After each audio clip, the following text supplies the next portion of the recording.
Turkish Airlines presents Business Africa.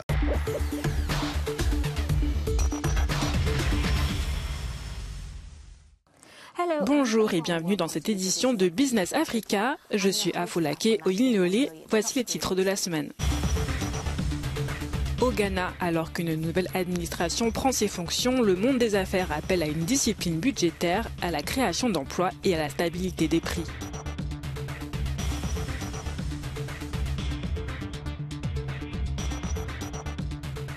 Au Nigeria, la monnaie nationale, le naira, continue de se déprécier face à une forte dépendance aux importations.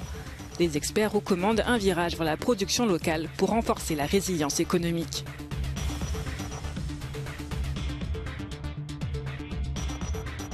Et enfin, des carnavals à la magie des cadeaux. Noël en Afrique stimule les ventes au détail, les voyages et les défilés animés dans plusieurs régions du continent.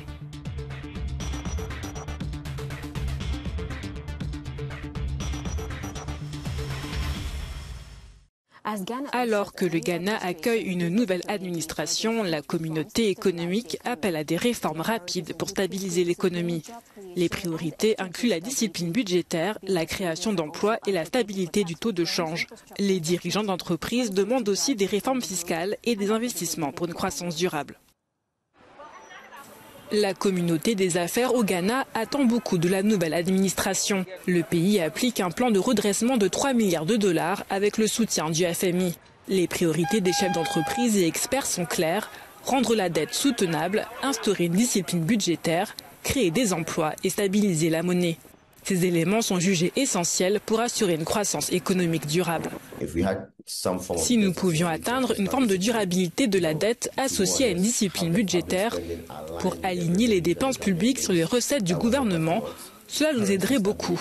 La stabilité de la monnaie est aussi essentielle. Je sais que le secteur privé est préoccupé par la volatilité du taux de change. Nous voulons stabiliser notre monnaie par rapport aux principales devises étrangères. Le chômage élevé reste un défi majeur au Ghana. Les entreprises appellent à une création d'emplois concrètes pour relancer l'économie. Elles demandent aussi un développement des infrastructures, mais de manière équilibrée, dans le cadre du programme du FMI. Enfin, les groupes commerciaux réclament des réformes fiscales, comme une TVA simplifiée et la suppression de taxes lourdes, dont la taxe sanitaire Covid-19. Nous retrouvons Ama Yampo, conseillère en philotropie depuis le Ghana. Ama, quelles sont les attentes des acteurs économiques ghanéens envers la nouvelle administration? Les défis rencontrés par le Ghana ont été bien documentés avec le plan de sauvetage du FMI et les difficultés rencontrées notamment dans le secteur du cacao. J'ai vu une importante couverture internationale concernant ces deux sujets en particulier, ainsi que le galamsey et les problèmes environnementaux liés au secteur minier. Mais tout cela illustre une mauvaise gouvernance qui engendre du chômage chez les jeunes et d'énormes défis à relever. Au Ghana, le taux d'inflation qui a atteint 54% est devenu la norme. Le coût des biens reste donc le principal défi à relever pour les ménages, en termes de revenus disponibles à consacrer à l'achat de biens et de services. Je pense que les acteurs du monde des affaires ont vraiment besoin de voir le nouveau gouvernement se mettre au travail. Cela fait trop longtemps que l'on assiste à une course à l'abîme. Nous espérons donc du changement, voire même une grande révolution permettant au pays de progresser davantage dans des domaines clés, tels que les devises étrangères, l'inflation, le coût des biens et des services, la production d'énergie, les coûts de production, la fiscalité et tous les autres aspects qui affectent les entreprises au quotidien. Quelles sont les priorités du secteur privé dans le cadre du plan de redressement soutenu par le FMI? Ce n'est pas la première fois que le Ghana demande un plan de sauvetage au FMI. Je pense que l'actuel président élu a une occasion en or de se saisir de certains problèmes pour nous aider à nous détourner des prêts coûteux, des prêts que nous continuons à renouveler chaque année. J'aimerais que le coût des emprunts diminue, que le fardeau de la dette s'allège. La croissance économique devrait être stimulée par les retombées de tous ces défis systémiques. Évidemment, l'attention se porte sur la macroéconomie ainsi que toutes les variables économiques. Nous devons observer la gestion économique de la Banque centrale et la composition de l'équipe qui tiendra les rênes après son investiture le 7 janvier.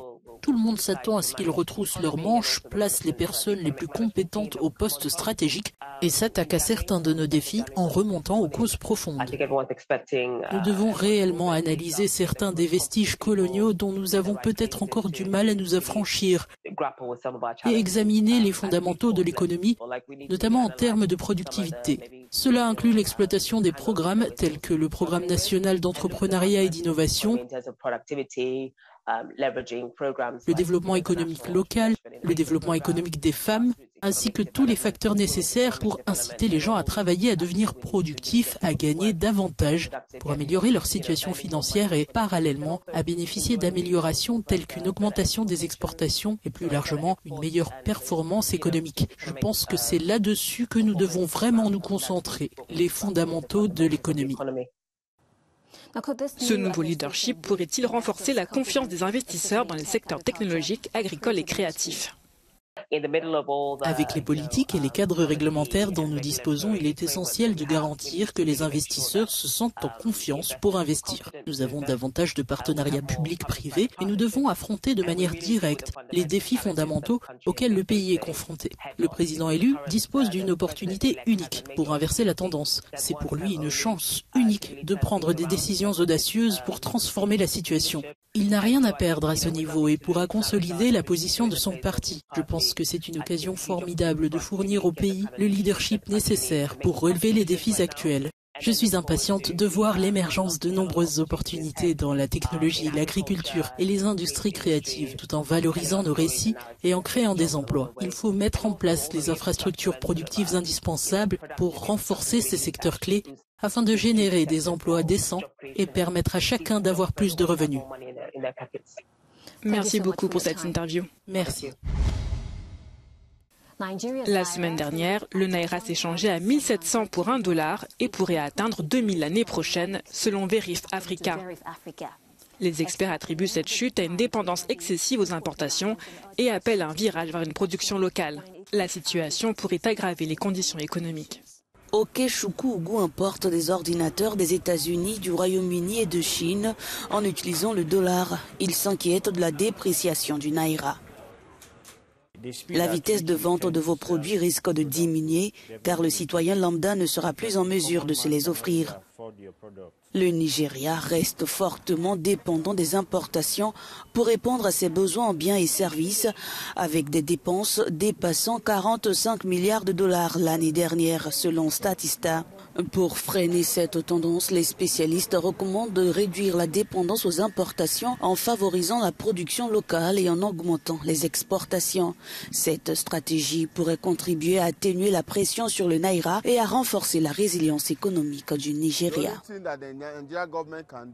La seule chose que le gouvernement nigérian puisse faire, c'est d'inverser la tendance en s'assurant que le pays devienne une nation productrice, car lorsque nous produirons, nous vendrons et nous aurons plus d'entrées de dollars dans le pays. Parmi les initiatives du gouvernement figure la remise en service d'une raffinerie autrefois désaffectée, la reprise des exportations de pétrole et le lancement d'une stratégie nationale visant à améliorer la compétitivité des matières premières. Selon le ministère nigérian de l'innovation, de la science et de la technologie, la mise en œuvre de cette stratégie devrait accroître la production locale de 80% à la fois pour la consommation intérieure et pour l'exportation en vue de générer davantage de recettes en devises, mais aussi à réduire la dépendance au dollar. Dans plusieurs régions d'Afrique, Noël est bien plus qu'une fête. C'est un moteur économique majeur. Les entreprises et les communautés constatent une hausse des dépenses portées par les voyages, les ventes au détail et des célébrations de rue hautes en couleurs. Regardons ensemble ce reportage. Noël en Afrique rime avec de vibrantes traditions, festins, défilés de rue et dépenses excessives, et l'économie bouge avec. Un rapport de World Remit révèle que des familles dans des pays comme le Cameroun, le Rwanda, l'Ouganda ou le Kenya dépensent plus de 100% de leurs revenus mensuels pour les fêtes de Noël. Au Nigeria, les dépenses de Noël atteignent 196% des revenus mensuels, avec près d'un cinquième, soit 16% des revenus annuels, consacrés aux fêtes de fin d'année. Les carnavals de rue comme celui de Calabar en Afrique de l'Ouest attirent des touristes du monde entier, créant des emplois tout en stimulant les économies locales.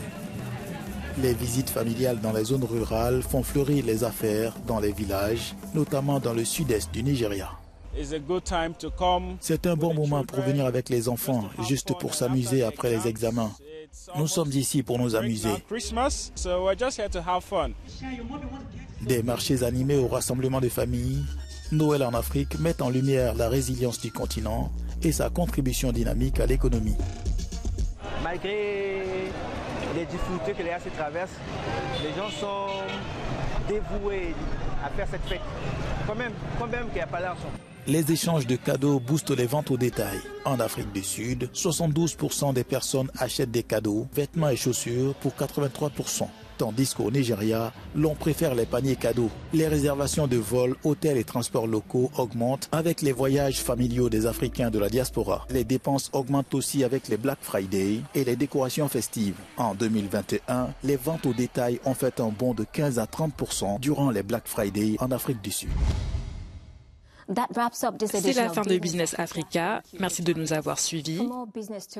Pour d'autres actualités, restez connectés sur Africa News et africanews.com. D'ici là, nous vous souhaitons de joyeuses fêtes.